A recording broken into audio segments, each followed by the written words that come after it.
रोटी कपड़ा मकान मनुष्य को मिल गया है, फिर धर्म का पालन करने की आवश्यकता उसे क्यों है? क्योंकि प्रत्येक मनुष्य को सुख चाहिए। संसार में जितने भी मनुष्य हैं, समस्तेपि जगति सर्वे प्राणिनः सुखमिच्छन्ति। सारे मनुष्य सुख चाहते हैं। सुख कैसे मिलेगा? जब आपको रोटी कपड़ा मकान मिल गया, मकान दुकान फ्लैट खेती बाड़ी हो गई आपकी, फिर आप क्या प्राप्त करने का प्रयास कर रहे हैं? जिसे प्राप्त करने का आप प्रयास कर रहे हैं उसे सुख कहते हैं। वो सुख कैसे मिलेगा? तो धर्मशास्त्रों ने कहा सुखश्च मूलम धर्मः।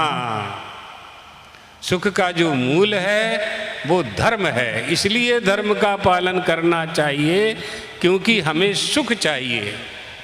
आपको जो मिला हुआ है वो लौकिक सुख है। एक लौकिक सुख होता है, एक अलौकिक सुख होता है।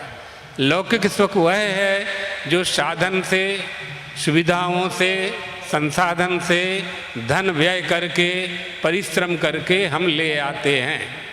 आपको गुड़ चाहिए, शक्कर चाहिए, जलेबी चाहिए तो बाजार से ले आओगे, मिल जाएगा।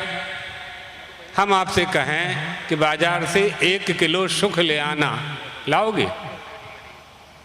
हम 10,000 रुपया दें और किसी से कहें कि 1 किलो सुख ले आना, कोई ला सकता है? मिलेगा बाजार में? जिसकी दुकान में जाएगा वो स्वयं दुखी है। वो सुख आपको कहाँ से देगा? कहाँ से देगा? है ही नहीं उसके पास। तो सुख का मूल क्या है? सुख की जड़ क्या है? तो सुख की जड़ है धर्म का पालन करना।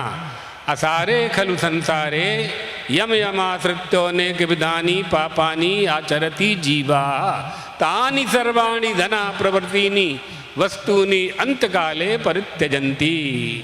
सब कुछ छोड़ करके जाना पड़ता है। इसलिए हे मनुष्यों, धर्म का पालन कर लो। धर्म के पालन करने का जो फल है परलोक में तुम्हारे साथ जाने वाला है। जितना भी हमने यहाँ इकट्ठा किया है, एकत्रित किया है, कुछ भी हमारे साथ नहीं जाने वाला है। जिन हाथों से आपने संपत्ति एकत्रित की है, ये हाथ भी दोनों साथ में नहीं जाने वाले। जो कुछ भी एकत्रित किया है वह भी साथ में नहीं जाने वाला। जिनके लिए किया है वो भी आपके साथ में नहीं जाने वाले। साथ में जाने वाली अगर कोई वस्तु है तो उसका नाम है धर्म का फल। धर्म का फल कब प्राप्त होगा? जब आप धर्म का पालन करेंगे। तो धर्म लोक और परलोक दोनों का निर्माण करता है।